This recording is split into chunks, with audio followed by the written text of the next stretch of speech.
Okay, thank you very much. Then let me start by thanking the organizers for putting together this very nice meeting. And there's been so many great talks so far, so it's kind of stressful because every time you give a talk, when there have been so many nice talks before you, you run the danger of you having the best not so nice talk, and everybody knows. So anyway, let's hope that's not what's going to happen, and that it will be mildly at least interesting to some of you. So we'll be talking about the effect that a magnetic field has on a conformal field theory, and this is work that appeared recently on the archive with Chris Herzog, who is a professor at King's, and my student William, and a postdoc at King's Biswajit. Okay, so the setting, of course, is that of conformal field theories, and one of the main reasons why we study them is that they are both theoretically tractable and experimentally relevant, which is not typically the case. A lot of the time, you can find a system that you can analyze to death, but it's completely irrelevant for the real world. And a lot of the time, you find systems very relevant for the real world that you cannot analyze really in any with any degree of rigor. However, conformal field theories, for example, can be bootstrapped and fuzzified, and they describe indeed classical critical phenomena, for example, among, of course, many other cases. So they are very theoretically interesting, able to be studied with strongly coupled methods, and produce results that are accessible in real experiments. So during my talk, I will not be discussing the spectrum of CFTs or anything like that. I will have assumed that this is all known through a bootstrap or fuzzy sphere or other method. But I will be asking the question, what happens when I deform that CFT?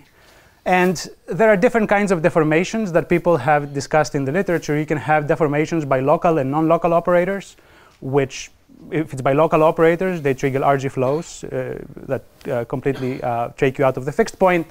Maybe there are non-local operators like defects, which generate localized RG flows on some submanifold of the space, for example. So this is one set of deformations. I will not be talking about them. But then there are this other set of deformations where a CFT is coupled to some external probe that remains non-dynamical, which, however, can be used to probe the CFT in some sense. Okay? And that is, it could be a background metric, temperature, it could be other things like chemical potential. And these external probes enable consistency checks and offer new observables that probe the CFT in highly non-trivial ways, and therefore capture information that is not necessarily captured by the operator spectrum or the OPE coefficients of the theory. So this is sometimes, not always, but sometimes data that goes beyond what we call the CFT data. Okay?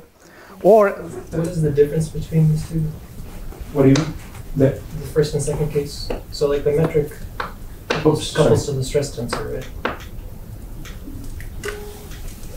Sorry, I'm not sure which way I'm going the wrong way. Yeah, you can. Right, you can. I'm thinking of the metric as a completely non-dynamical. I don't allow fluctuations of the metric. Right. So how is that different than local operator? Yeah, maybe the background metric can be viewed in both ways. I agree. Other things like a temperature, for example, which is a compactification of the theory and so on, that may be a little different. But yeah, for the metric, it can be viewed both ways. Yeah. Okay, very good. Now, there are many examples where this has been fruitful when we consider a CFT in background metric. We at least in even dimensions, we get access to things like trace anomalies of the CFT. This enables the study of Weyl invariance and the local renormalization group, which leads to things like the A theorem and various monotonicity results in the renormalization group. And of course, holography can be discussed in this way. At non-zero temperature, we have transport phenomena that arise. We have, of course, Cardy formulae that give us information about the distribution of operators asymptotically in the conformal field theory. And in the context of holography, these states of CFTs with non-zero temperature are dual to black holes in ADS that can then be studied that way. If you have a global symmetry, you can perhaps introduce also a chemical potential, and you can then study response functions related to charge fluctuations. Very beautiful work shows how you can also study the large charge sector of the CFT by this introduction of the chemical potential, and of course, again, in the context of holography, charged black holes. Now, the way that this is typically understood is by constructing appropriate effective actions that describe the physics after the introduction of the probe. Because a probe will introduce a scale, typically, and that leads to breaking of conformal symmetry. And these effective descriptions are valid below the scale of, whatever probe you introduced. A standard, let's say, rigorous way to find what these effective actions might be goes by the name of the coset construction, or CCWZ construction. This is very famous work by Kalan, Coleman, Vess, and Zumino, describing how you construct the effective action when you have broken any symmetry, in this case the conformal symmetry, by the introduction of some external probe. Or if the words, I don't know, Maurer, Cartan form are not in your vocabulary, the way you do it is you find Weyl invariant metrics with which you can construct this effective action. And you'll see an example in a little bit. And perhaps one of the most famous examples that allows the study of the large charge sector of CFTs is this superfluid theory that arises when you break if you have a theory with a U1 symmetry and it's a conformal theory, you can break that to this group over here, and this breaking, the low energy effective theory of this breaking will have to realize the conformal symmetry non-linearly, and the way that happens gives you the effective action in this way. And that effective action is an effective action of a superfluid theory, as was discussed in this nice paper. So this is a way to essentially study a CFT by, in some sense, scattering pions, some sector at least of the CFT. Okay. Very good. So in this talk, we will be mostly discussing, we will be entirely discussing, in fact, three-dimensional parity invariant CFTs, and we will couple them to a background magnetic field. What that means is very simple. It means that you take the CFT that you know for whatever way you know it, and you deform it with this coupling where A mu is a background gauge field. You don't allow any F mu nu term for this A mu. It's just completely background field. And for convenience of constructing the effective action, I will also allow a coupling of the theory to the metric, so that the partition function of the theory will be, after I integrate out the theory, a function of the gauge field and the metric. The theory will be completely integrated out, will be completely gone. There will be an assumption that I can do this in some controlled way, and you'll see it in a little bit. And correlation functions then that are left are only correlation functions of the current, which can be obtained by a functional derivative of this generating functional with respect to the gauge field, and that of the energy momentum tensor, which can be obtained by a functional derivative with respect to the metric. Okay? So the only observables left over that I can study in this way of doing things are correlation functions of the current and the energy momentum tensor of the theory.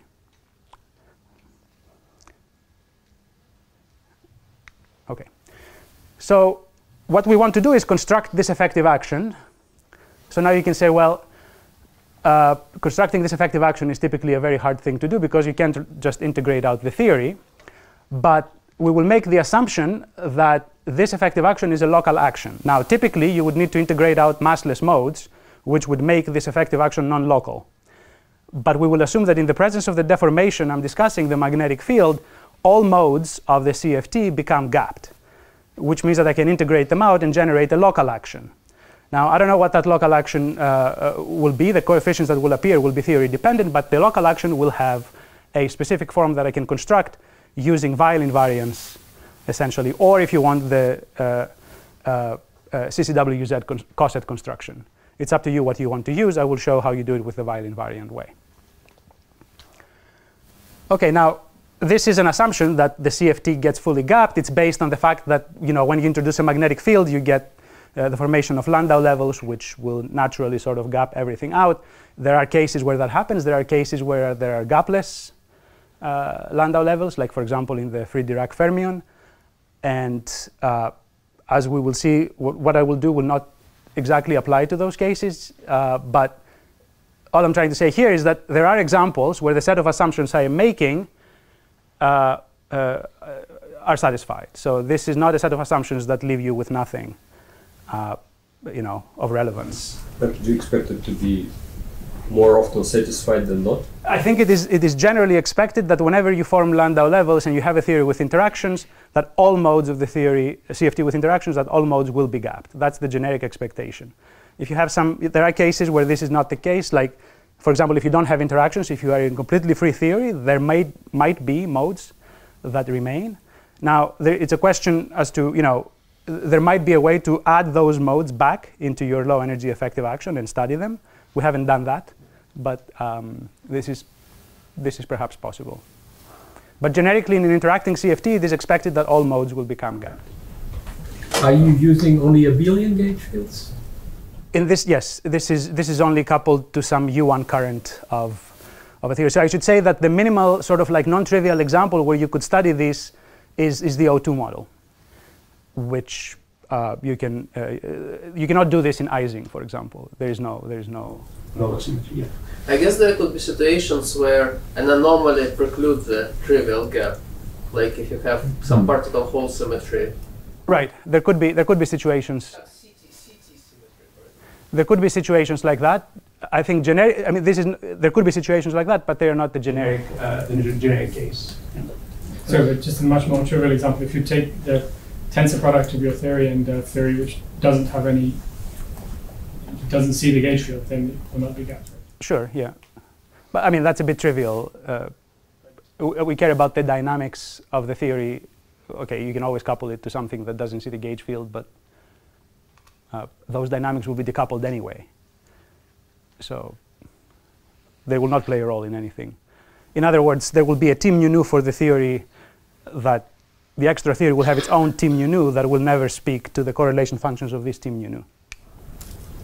Okay, that maybe might make you wonder if it's really generic. It is generic in the sense that the observables that you get, if you have decoupled theories like you describe, the observables that you get are completely decoupled from the extra stuff that will come from the decoupled theories. I think there may be situations that say that the U1 global symmetry is like coming from the topological U1 of the gauge field. And in that case, when covered with this magnetic field, you probably don't get Landau levels for the magnetic field.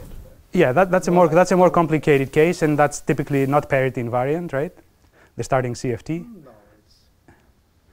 so, yeah, I'm not saying that this is universal. I'm saying that there are many examples where this set of assumptions applies to. Okay, I'm not saying it's the only thing that can happen. But maybe a comment here. Sorry, I think one way to probe this. Imagine that you get a gapless sector. So you can ask, is there a relevant deformation which that allowed in my effective action that couples the FMU and the gapless sector? And generically there is, because you FMU to some weird power. But if I have a gapless sector, I cannot claim from the beginning. No, wait. I'm supporting your claim. I'm saying that. Okay, keep going. I'm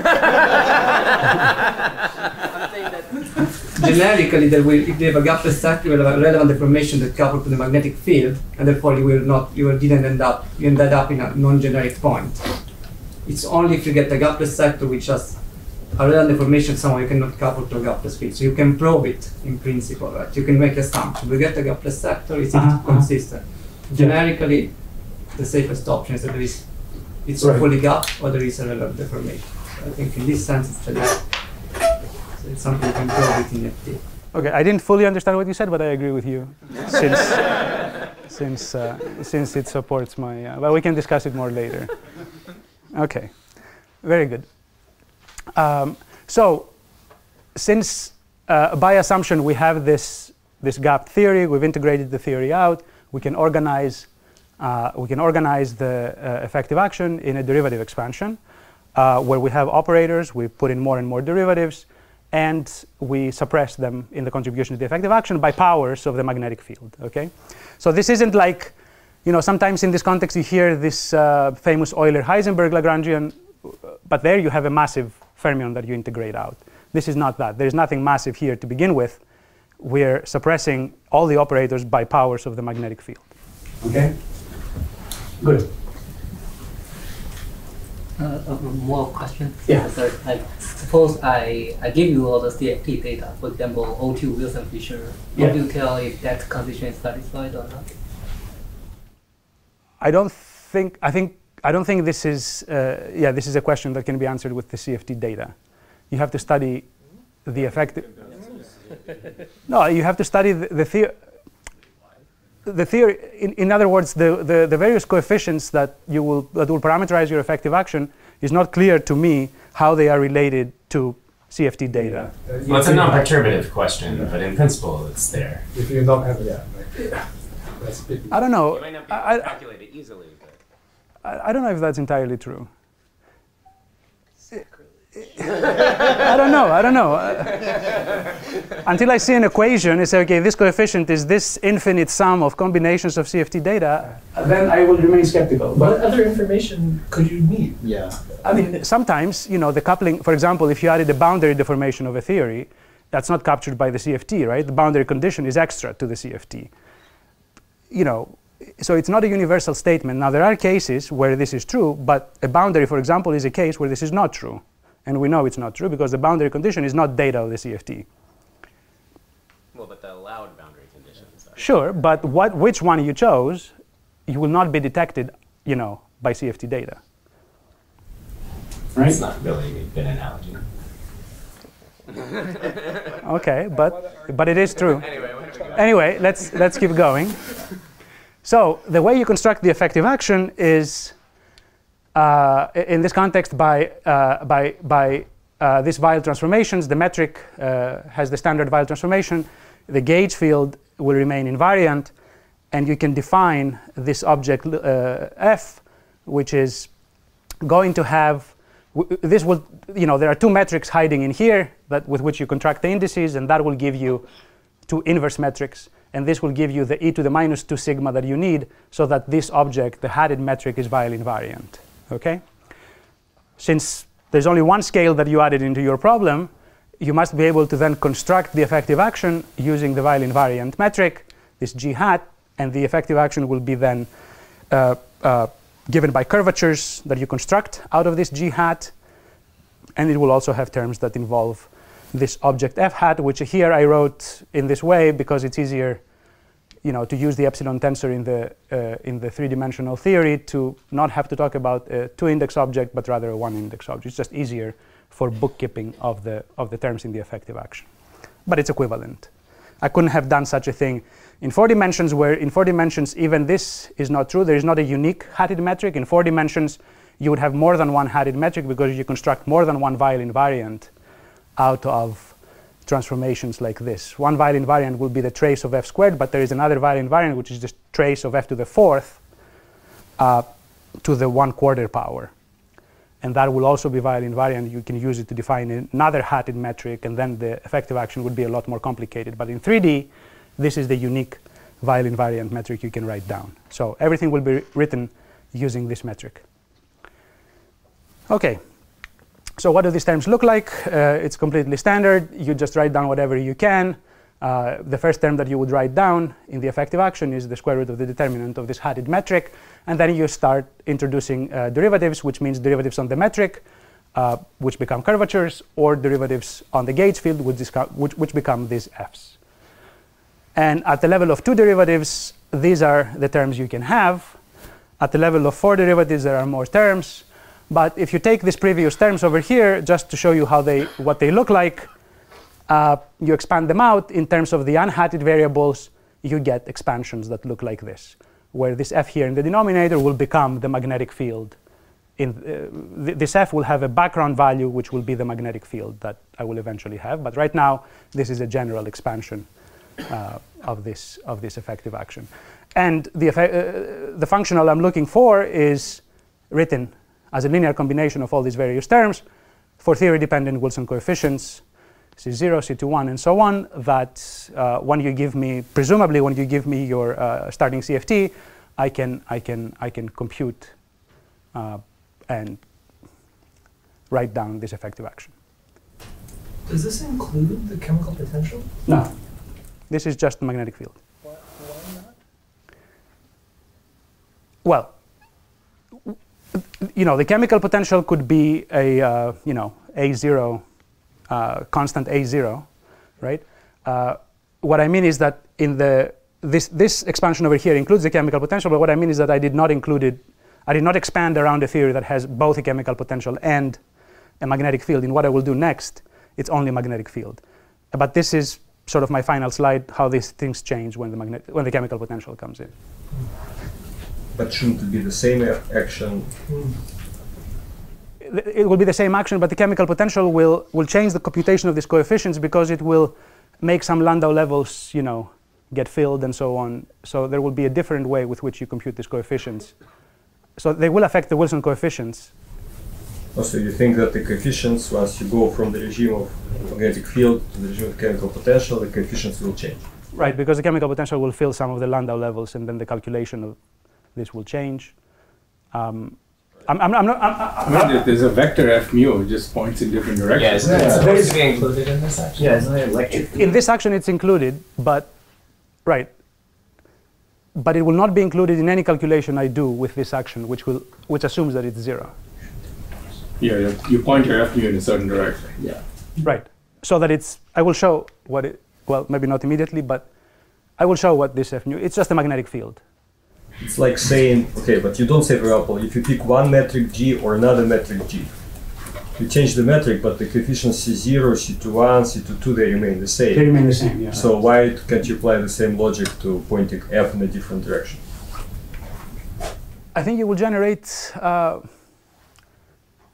This thing that I said comes from the intuition of trying to do this computations explicitly in specific models, where you sum over all the Landau levels. And it seems to me that that calculation changes if you have a non-zero chemical potential. There may be further changes. I have not studied that in detail. This is what we are starting to study now. So there are more operators that you would need to add. I don't think there would be more operators necessarily. But then I'm confused. But for it to be gapped, right, that finite chemical potential. Well, it's gapped with a non-zero magnetic field too. Well, but if it would be a contribution to the gap, some negative contribution, say, of the chemical potential to the gap. That would mean that it's at some fixed number density relative to magnetic field, right? Right. So it's like, and then after that there is no more dependence on the chemical potential. But when you do calculations of these coefficients over here, you're supposed to sum over all the Landau levels. So if it's really true, shouldn't that sort of be something that the effective action diagnoses on its own, in the sense that you just plug in, you point f in some direction. If you start to point it in the direction of just a chemical potential, then you'll see singularities. But the chemical potential is a constant A0. You won't see it anywhere. Yeah, I think you need another operator, though. Maybe. Okay, maybe we should move on. I mean, if you take a relativistic scale and add a chemical potential, then you get a condensate, and it has to do with the boundary conditions, the time direction. So there's some subtle. It is different. I agree with you. Right. But the coefficients may have some relation. They will also be affected, but it's not. It's not something you can remove from the theory by gauge transformation, because it's a gauge transformation that is infinite at large. Because it's a constant contribution to A0. So you have to be more careful with just throwing it away. Yeah, you just have to. I think that's the critical. You probably just need to add the nonlinear sigma field for the chemical potential, like the chi. I think it becomes a lot more complicated. Yeah. Due to this. Yeah. There's another degree of freedom you would have. Right. But I don't know. I don't know exactly how that works. This is ongoing. I mean, Subir has some work where you discuss both. But I'm not sure how it translates to this context. Okay. So for now on, forget about the chemical potential. We can think about it at the end. Okay. So we also, for various reasons that will become perhaps clear later, we consider terms at the 4 derivative order, and we found 28 of them. It becomes more complicated. It's complicated by various things like integrations by parts, Bianchi identities, some constraint on this object over here. It doesn't really matter. One can sit down and look at all the terms, impose all these conditions, and find the effective action at the 4 derivative level. Okay, good. So what can you do with this? Once you have this effective action, the first thing that you might do is considered. Where did that constraint come from? What constraint? On this slide. F squared minus 1 equals 1. This last one? Yeah. Well, it's just because this thing over here is you know, I will assume a constant magnetic field, so with the various rescalings, this becomes -1. Okay, so the first thing you might do is consider the so-called background monopole operators. Let's take this f mu nu, this curly f mu nu, and write it as this f, which is the background value, and then this f, which is the fluctuation. Okay? Question? Why do you impose the Bianchi identity? Why? It has a differential form and not a... Right. Yeah.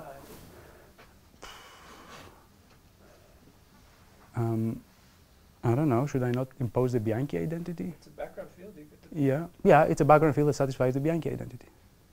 It's up to me now. It's up to you. Yeah. But he's also adding monopoles, so he's not. okay. The monopole is not. It's a background monopole, so it's not a real monopole. Right. Yeah. So in fact, he's not imposing that. He's not imposing it. Okay, there. Okay. Well, yeah. I'm not imposing.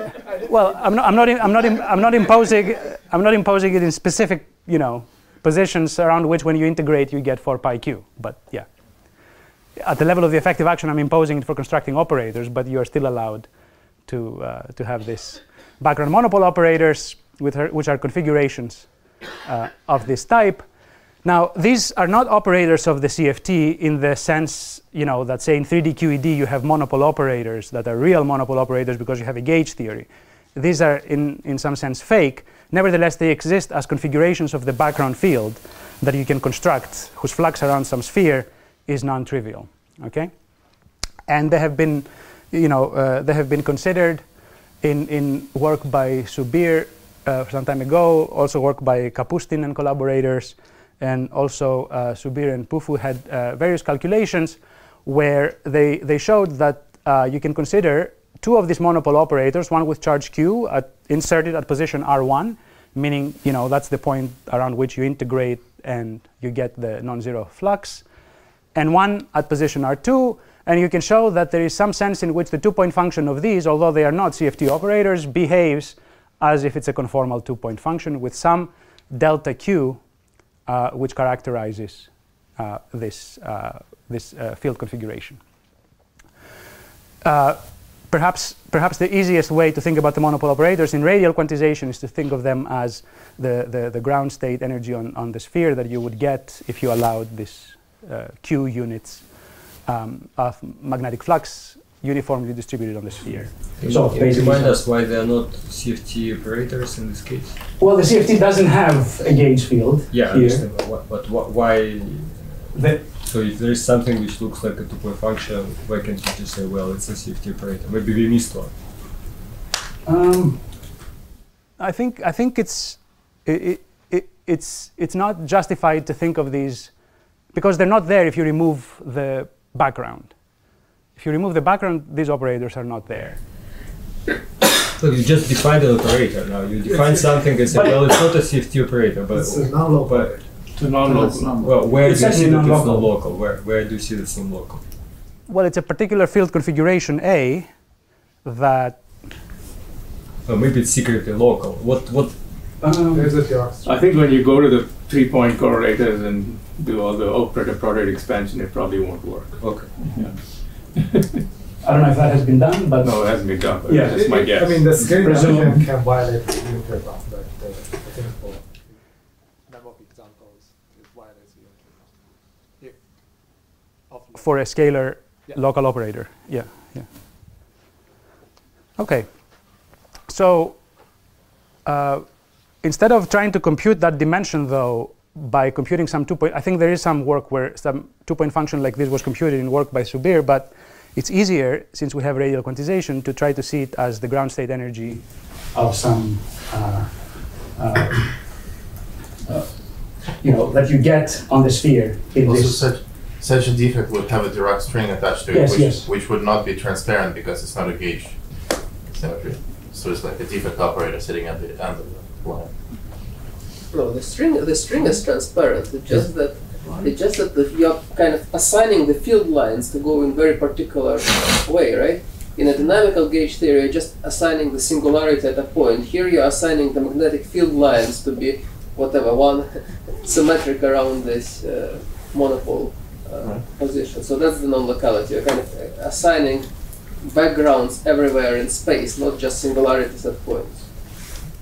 Yeah, it's an extended field configuration of that type, yes. Okay, good.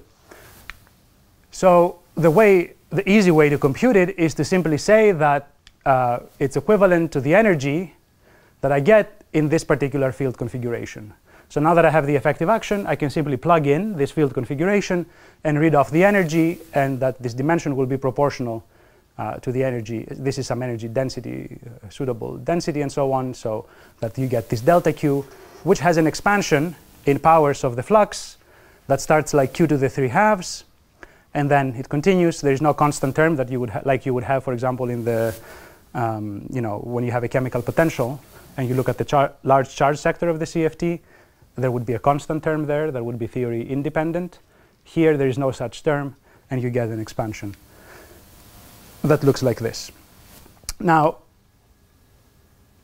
this at large Q, you don't want it to go negative for sort of consistency of the whole picture. And all known examples, in fact, where this C0 has been computed satisfy this. They are all negative, all the C0s.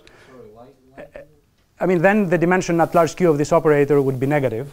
It's a dimensional defect anyway, so why do you care about that? Yeah, I don't know. Physically, it wouldn't make sense that you have a field configuration that whose correlation grows with distance. You have these operators. Okay, they're non-local indeed, but their flux is sort of localized in some sphere, and then you take some very widely separated operator, and somehow this grows in correlation. This wouldn't make sense. So physically, I think you do expect this. It's true in every example, and we will prove it later with some dispersive argument that I will show you. Okay, good. So that's the first thing you can do. The second thing you can do is you can define some sort of susceptibility, which typically is defined at zero magnetic field, but here we'll define it at large magnetic field. We'll just take the appropriate derivatives, rescale so that it's dimensionless, and take the large field limit or expand in 1 over the flux. And you derive from this that this measure of susceptibility with this definition that if C0, this C0 is less than 0, then the susceptibility is less than 0, which means that the CFT will universally respond diamagnetically, meaning that the free energy of the CFT will grow when you add the magnetic field. So it's a diamagnetic behavior, universally at large magnetic field. So that's another sort of prediction of this effective action. So why do you require large magnetic field here? Well, my whole expansion is 1 over the magnetic field. I cannot do it in small magnetic field. But what does large mean? What is L? The radius of the sphere. It's on the sphere. Yeah. Okay. Good. So these are sort of very, sort of not very refined, but general observables that you can come up with to characterize the response of the theory to the presence of the magnetic field. Okay. So as I now, the rest of what you can do is basically define correlation functions of the current and the energy momentum tensor, and you can define them by taking derivatives. The 1-point functions will be given like this, and then the 2-point functions will be given by just more derivatives. Now, the crucial observation here is that since we have made the assumption that the theory is gapped, the effective action is local, that means that 2-point functions are fully contact terms. They have no support at non-coincident points. Okay? And in momentum space, the equivalent statement is that the correlation functions are purely polynomial in momentum. There are no logs anywhere or anything like that. Okay? So this comes out of this assumption of the mass gap from the very beginning. Okay? Okay, so this is what they look like. So if you just computed them, this is just to show you that some explicit expressions that you can get, say the 2-point function of the energy momentum tensor, you get some contributions. This is from the first term in the effective action. Now you can imagine that if you consider the 4 derivative terms, these things become wildly complicated, but it's completely straightforward to do the variations you need and get the results. Okay, so. But it's interesting to consider this local correlation. What can you do then? Okay, yeah. I will show you now what you do with them. First thing you do is you check that whatever you did it right. And one way to do this is to make sure that the word identities that they're supposed to satisfy are satisfied. And the word identities here are associated with 3 different invariances: gauge invariance, vial invariance, and diff invariance. They lead to different word identities. One of them is gauge invariance is obviously conservation of the current, that at the level of correlation functions corresponds to this. Then vial invariance is basically tracelessness of the energy momentum tensor, but this becomes more complicated as you consider more and more insertions of the energy momentum tensor, because basically, you are taking derivatives with respect to the metric, and these derivatives can hit other metrics and generate more and more terms that are, local, semi-local, and so on. So this becomes a rather, non-trivial but straightforward exercise to look at this at the word identities. But I thought your entire action is already supposed to satisfy these mechanically. Right. But at this point, I am examining if you do the calculation correctly, they will be automatically satisfied from any starting point that is a specific action. But they are expressions you can write down before you express all the various freedom that you have in there in terms of those Wilson coefficients. But you're definitely right that if you have a specific theory, they will be automatically satisfied. I'm just showing that they are non-trivial. They are quite non-trivial expressions that you need to satisfy. Good. So as an example, in momentum space, the 2-point function of the current, there are 2 form factors that you have to write down, because the magnetic field breaks the Lorentz symmetry, and you get basically the vector k mu in momentum space, which is the full vector k mu, the 3 vector, and then this k hat, which is that k mu with the 0 component removed, made 0. So it's the spatial part. This is the transverse part to the magnetic field. This is these are the 2 form factors. So in any explicit example, you should satisfy the word identity. This means that you have to write it this way. If you write down the form factor expansion for the 2-point function of the energy momentum tensor with the current, you get 8 form factors, and then you can ask, okay, when are these word identities satisfied? And a funny thing that happens is that you can satisfy them, but you get this 1 over k squareds in the solution, because you have now a k squared and a k vector squared, which means you construct a scalar, a dimensionless quantity out of these. So ratios of those can appear. But of course, consistently with effective field theory, you cannot have a word identity that has 1 over k squared here. So it must be that this sum of these things over here is at least order k squared, so as to cancel the k squared in the denominator. So the word identity solution is this. Of course, this will happen automatically if you're doing the calculation right, and only if you're doing it right in a theory that comes from that effective action. So here I'm just showing that what sort of form the word identities take, and that there are these subtleties. And now what you do with these 2-point functions, what you want to do is set up dispersion relations for them with which you can constrain the Wilson coefficients. Now, the problem with setting up dispersion relations is, number 1, that you do not have Lorentz invariance, and number 2, that you do not have any degrees of freedom whose scattering you can study, to do some 2-to-2 scattering and then cut the diagram and use optical theory. You don't have any of that. So this is the standard way with which people studied this, starting from the work of Adams, Arcani-Hamedra, Tazzi et al. In the high energy context, in bounding coefficients that appear in the effective action, say in the pion Lagrangian. Now, there is very nice work, however, by Senatore and collaborators, where they showed that in this context of Lorentz symmetry breaking deformations, the 2-point functions of the currents are exactly the objects that you can analyze to find dispersive constraints. So the things become a bit complicated because you now have to be careful about retarded, advanced, time-ordered. You have to it's a bit of a mess, but it turns out that the analyticity structure you care about is that of, it can be chosen to be that of the retarded correlator. So just a reminder, if you have an operator O, I will not yet specify what this O is. We will specify it later, but let's take an operator O, and just as a reminder, the retarded correlator is basically a correlator that has support in the forward light cone. The advanced is a correlator that has support in the past light cone. And then you have this combination of the two that is the time-ordered correlator. Now, contact terms, which is what our calculations give, are in the time-ordered correlator. However, due to the lack of Lorentz invariance, you do not have access to the analyticity properties of the time-ordered correlator. Okay? But you do have access to the analyticity properties of the retarded correlator. And that's what we're going to leverage.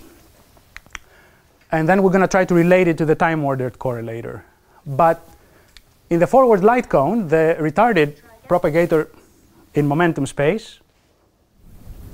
Sorry, ChatGPT wants to chime in. The retarded correlator is analytic in the upper half plane. If I mean, as a standard, we will promote the momentum to have a real and an imaginary part, and this k imaginary over here should be such that the dot product with x is less than 0, so that the integral is convergent in the upper half plane, and the retarded correlator will be then analytic there. It cannot have any poles or anything in the upper half plane, maybe on the real axis, but on the upper half plane it cannot have any poles, so we just have to guarantee convergence to guarantee analyticity. So okay, let's make this assumption. And for simplicity, because I've yet to meet someone who can do complex analysis with more than one complex variable, we are going to take a slice of the C3 that we have here, because we have 3 components in our vector of this form, and we will assume that only omega here is complex. Okay? So now we look at the slice of C3, which has only one complex variable, and we're going to apply Cauchy's theorem, because this is a standard tool in this context. Now, in this way of deriving the bounds, then, this retarded correlator will be analytic in the upper half plane of complex omega only if this vector xi that I introduced here is less than 1, because only then is this k dot x, the imaginary part, less than 0. So our bounds will be valid, but they will feature, the bounds I will derive will feature the norm of this vector xi, which you should always think of as being, between 0 and 1. Okay? Good. So this is what you then do. You imagine that perhaps there is some non-analyticity on the plane, but of course, if you deform a bit above it, you close the contour, and if you have your analytic function, you will do this integral properly subtracted, meaning that you have added enough powers of omega to some power in the denominator, so that you can get 0 for any L in this case above 0. Okay, so this is the setting. So how do we do this? First of all, we have to choose what this correlator that we are examining will look like when you look at the arc at infinity. So at the arc at infinity, the fact that we added the magnetic field is irrelevant, because our k squared, which is the other scale here in the problem, is much larger than the magnetic field. So we can forget about the fact that we added a magnetic field. We are back at the CFT. And at the CFT, that operator will be, operator of interest will be, the behavior will be dictated by the scaling dimension of that operator. Okay? So it will go, if we choose the scaling dimension to be, say, 3, gr of omega will go like omega cubed at infinity. Now, so we can drop the contour at infinity if we chose L appropriately higher than that, and then we can get an integral that has to sum up to 0 for the rest. Okay? And here we get a -1 to the L plus 1, and I can express this in terms as a positive object only if L is even, and it already has to be bigger than 3. In that case, if L is even, I get a minus sign here, and this difference over here can be expressed as an object that has some chance, as you will see, of being positive definite, because I can express it. In this way, as you see here, by inserting a complete set of states. So now what I have is some contribution here that has an I in the front and is positive, and then I have this integral over here around the contour at the origin that has to cancel it. Okay? Now in this term over here, it's only possible to get an imaginary part if you have the integral of d omega over omega. There is no other way. That's going to be the residue 2 pi I, or pi I in this case, because it's half the contour. And therefore, you need n equals L, and you find that this constraint leads to the Lth derivative of the retarded correlator with respect to omega, evaluated at omega equals 0, that has to be positive for any L that is even and bigger than 3. Okay? So this is the analyticity constraint for this correlator. We want to connect it now to the time-ordered 2-point function of this operator O, and this is the relation between the two, and you can express this piece over here as something that's manifestly positive, and then you can basically find in the end that I times the retarded 2-point function in momentum space will have to have, its Lth derivative with respect to omega evaluated at omega equals 0 has to be positive for any even L bigger than or equal to 3. So, sorry, bigger than 3, not equal to 3. Can you say anything about the odd derivatives? We cannot say anything about the odd derivatives in this case. And if you had a theory that would break parity, you would have odd derivative terms, not these even derivative terms that I have, and we could not say anything about those either. This is very specific to this type of effective action I'm discussing. Okay, so what is this operator? So what I'm going to do is I'm going to take this operator to be a linear combination of some derivative of the current and the energy momentum tensor. This is a dimension 3 operator, like I've been discussing, and this v mu and u mu nu are just matrices that form linear combinations of various components of these operators. They are not transforming or anything under the Lorentz group.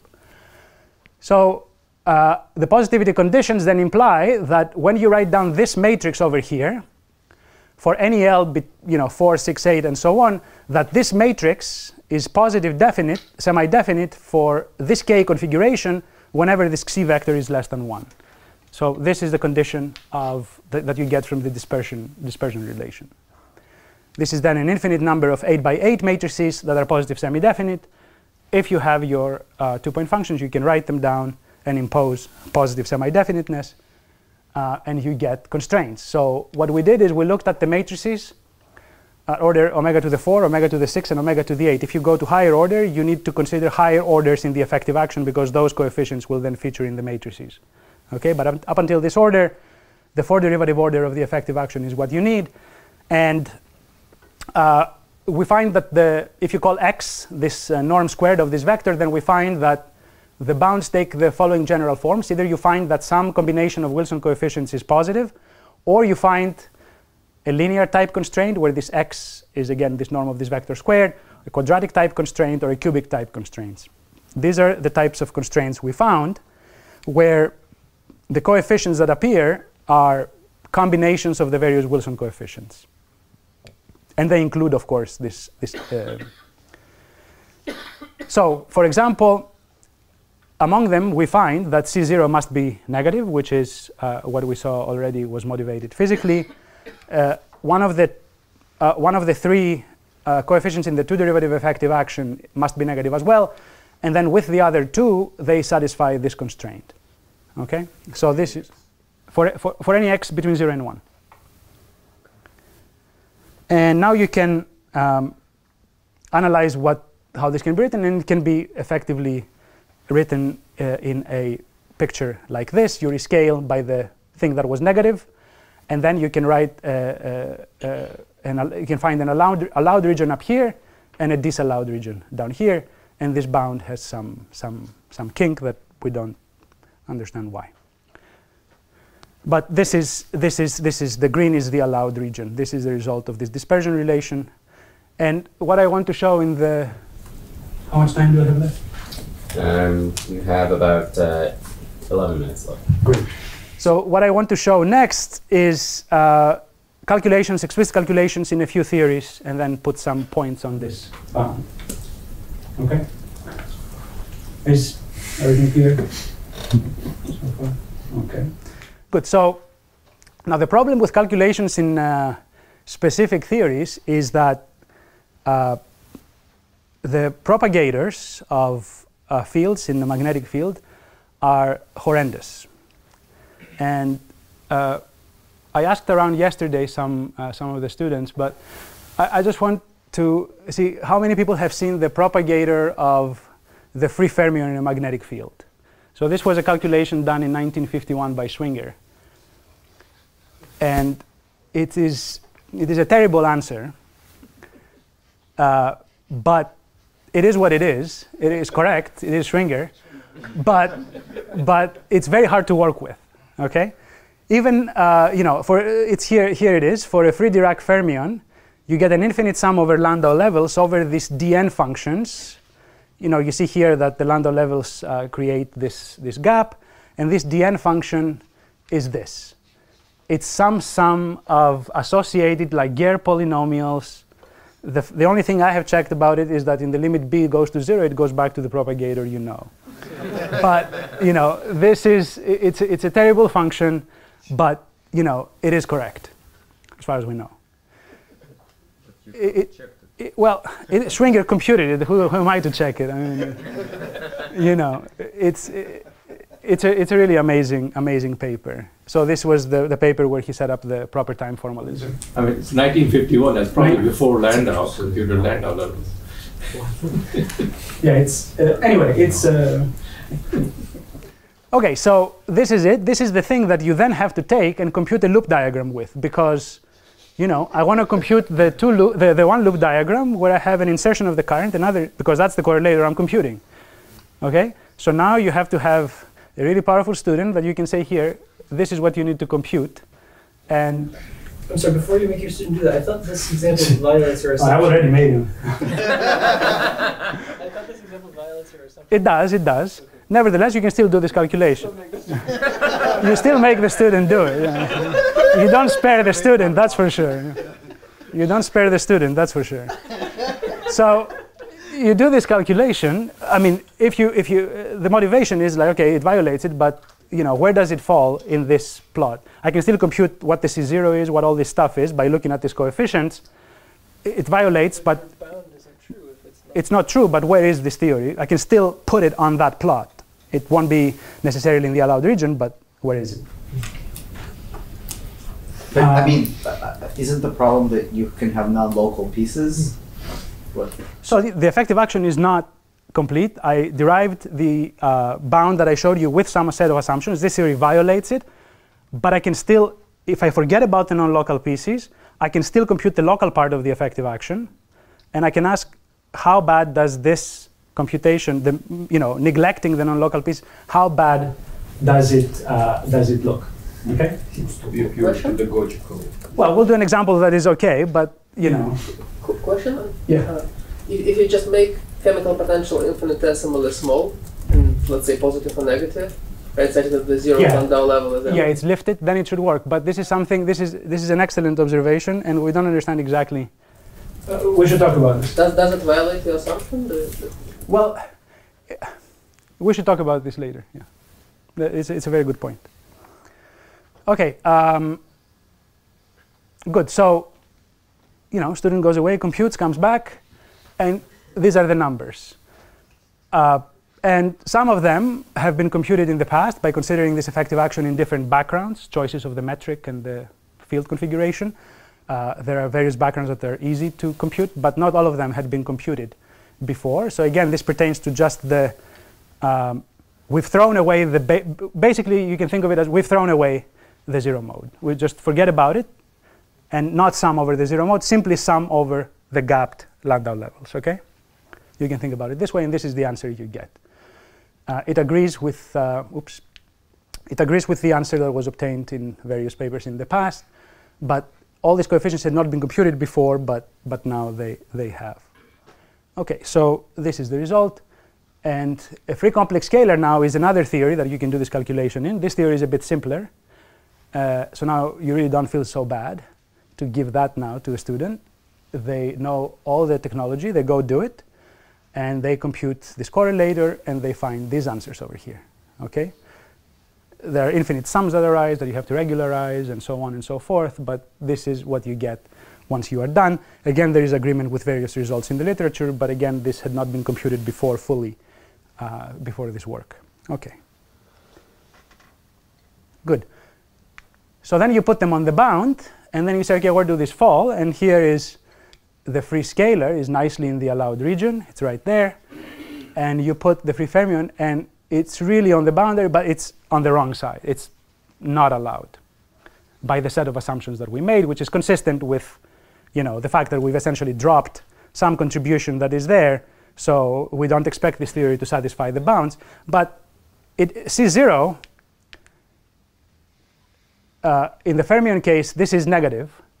So it satisfies that, but it doesn't satisfy the bound on the ratio of these objects. So it's very close to the allowed region, but it's on the wrong side. Okay? But by too small an amount to see. By it's like 0.0036. It's like in the third digit how far away it is from the bound. Good. So let me summarize. I think it's quite interesting to probe a CFT with a background magnetic field. We showed that violin variance can be used to construct the effective action in this case. There are background monopole operators that can be defined and whose dimensions can be expanded out can be computed in an expanded way using this effective action. You can also define correlation functions, and constraints on the Wilson coefficients of the effective action arise from analyticity properties of these correlation functions. Now, I think it would be very interesting if someone can propose a way for the fuzzy sphere to determine Wilson coefficients, for example, in this EFT, of the simplest case where this setting could be discussed, which is the O2 model, which is expected to satisfy all the constraints that I discussed, parity and gap, having a gapped spectrum in the presence of the magnetic field and so on. So it would be great if that was possible. I'm not sure if, the work Julia discussed yesterday, where you start deforming the CFT by, in that case, sigma, could be perhaps extended to consider more general deformations with the current, like I discussed here. Okay, that would be great. And of course, I think it would be truly great to also develop the understanding of this effective action and the various observables that I discussed when you have both a non-zero chemical potential and a magnetic field. Of course, we know that if you don't have a magnetic field but you have a chemical potential, that you have the superfluid theory that describes, the IR physics. But of course, it's an interesting question. What is it that changes in the superfluid theory when you add the magnetic field? We expect that if you have a huge magnetic field, that all modes will be, gapped, and that you would go to some gapped phase without any massless field in the IR. And the way this happens in tuning, the ratio mu over b is not clear, but perhaps there is a rich phase diagram to explore this phase transition. And an interesting question is also to understand the extent to which generically we have magnetic catalysis or inhibition in this context. Magnetic catalysis is this idea that the introduction of a magnetic field makes the spontaneous breaking of a global symmetry easier. So in other words, magnetic field is a catalyst for symmetry breaking than in the case where you don't have it. Or inhibition, which is the opposite scenario, where the magnetic field inhibits the formation of some condensate that previously broke your symmetry spontaneously. It looks like in the case of the free scalar we have this magnetic inhibition, but how generic is that in conformal field theories? That's it. Thank you.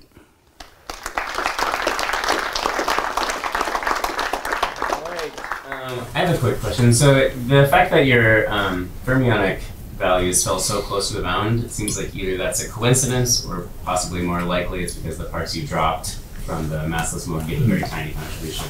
Can you just check that? Can you just put that into your... We haven't done that. That's what we want to do. Presumably, if you go back to this to this here, there is some non-analyticity associated with the zero mode that, if you take into account, will actually correct, introduce the correction that you need by the mistake that you made by dropping that will be captured by some non-analyticity in this, but we have not done that. But that would be something to do. Any questions? Yes. You said this is potentially experimentally relevant. Is this in the context of ultra-cold gases or actual superfluids? What do you have in mind?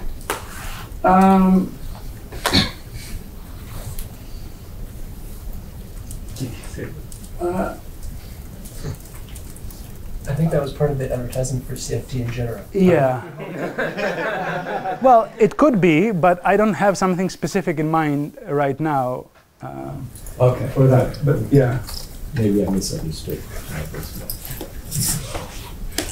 Well, turning the magnetic field is not unusual for an experimentalist.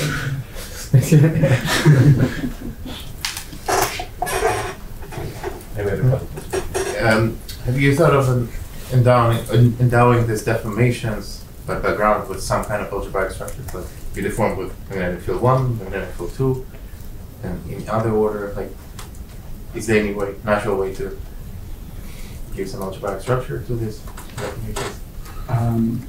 I haven't thought about it. I'm not sure if there was. You're thinking like in the case of defects, for example, where you. Well, more like the current has there's some OP between current and all other operators in the theory. So maybe it induces some algebraic structure of these deformations. Yeah, I haven't thought about that. That's an interesting suggestion. What about the 2D CFT case? Is the effective action completely trivial there, or there's still some? Yeah, there I don't think you can do this. Can you do two? There's no magnetic field. There's no magnetic field in 2D, right? There's electric field. Yeah, but the electric field doesn't gap things out, right? Yeah. I mean, it's usually very constrained because spin 1 currents are very constrained in a 2D CFT. So yeah, you can turn on an A mu J mu coupling, you can integrate out the CFT, and there's an effective action for A, and it's usually basically fixed because the spin 1 currents are fixed in 2D CFT. Max? Just a comment that I guess on the fuzzy sphere, like the O2 model, you can couple to put in some extra fluxes for the spin symmetry and try to get some of these OPE coefficients. At least C0 maybe you can get. Yeah, that would be great. For example, in a theory like the O2 model, this is not known what that coefficient looks like. And it's very hard to compute with the epsilon expansion because your starting point would be 4 dimensions in which you have a very different set of Weyl invariant actions you can write than the one you have in 3 dimensions. So it seems like it's a very hard thing to do in some epsilon expansion. Maybe there is a way, but it seems like a method like the fuzzy sphere perhaps could give the first determination of the C0 coefficient in a model, strongly interacting model like the O2 model. Subir has done work in O2n model with n complex scalar fields, where it was with Silviu, where they computed this in 1/n expansion. They computed the next to leading order in the 1/n expansion, but of course in the O2 model that is very far from where they computed. So the answer is not known in the O2 model, I think.